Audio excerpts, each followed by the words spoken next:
Hi friends, I'm going to show you today how I saw through the handle of a butter knife to make these really cool components, which are basically just sawed off ends.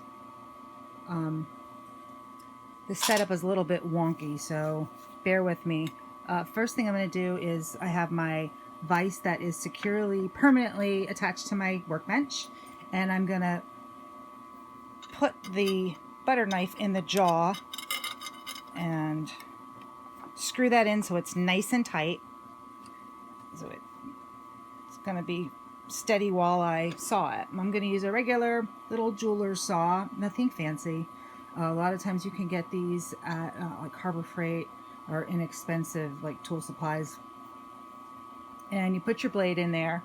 The next thing I'm going to do is I'm going to spray it with a little bit of WD-40 to lubricate the blade. It's going to make it a lot easier to cut through. Before I do that though, and before I start, the correct way to saw is up and down when you're sawing metal for jewelry. I don't like to saw these knife handles like that. I like to saw it right across the top. So say what you will, do what you will. This is the way I do it.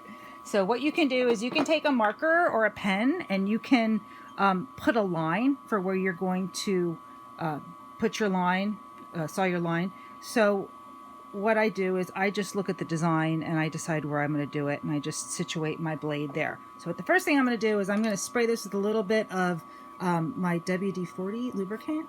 I'm going to do that off camera because I want to do it over my trash can. Okay. So I have a little area between these flowers, and I'm going to just give it a little bit of a start to make a small notch to hold my blade. So that way it's not going to jump all around.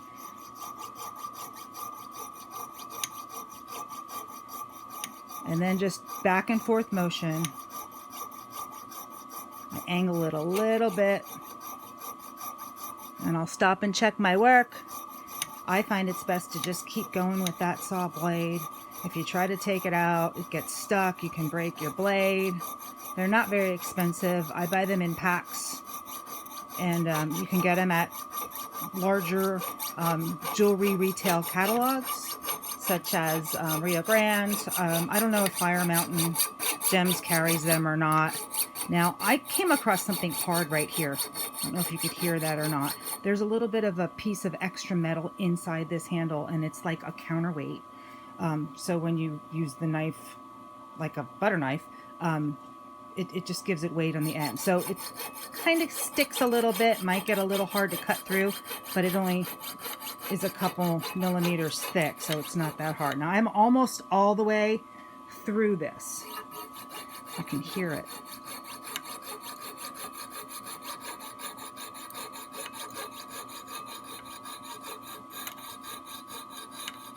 I try to stay as straight as I can. Sometimes it's a little crooked on the bottom when I'm finished, and what you can do is you can take a metal file and you can go over it with a metal file.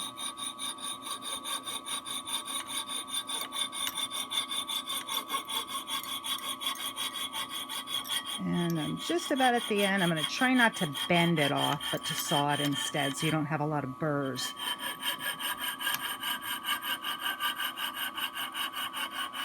And I'm holding it so it stays steady. There it is. Okay. So let me try to adjust this so you can see. You can see there's some burrs on there, and you can just take a metal file and you know, just wipe those right off. But other than that, like, that's all there is to it. And look at how pretty that is. That's a great component to make into a necklace. A lot of people I've seen make them into like tiny little bud vases, which are really cute. It could be a piece of jewelry.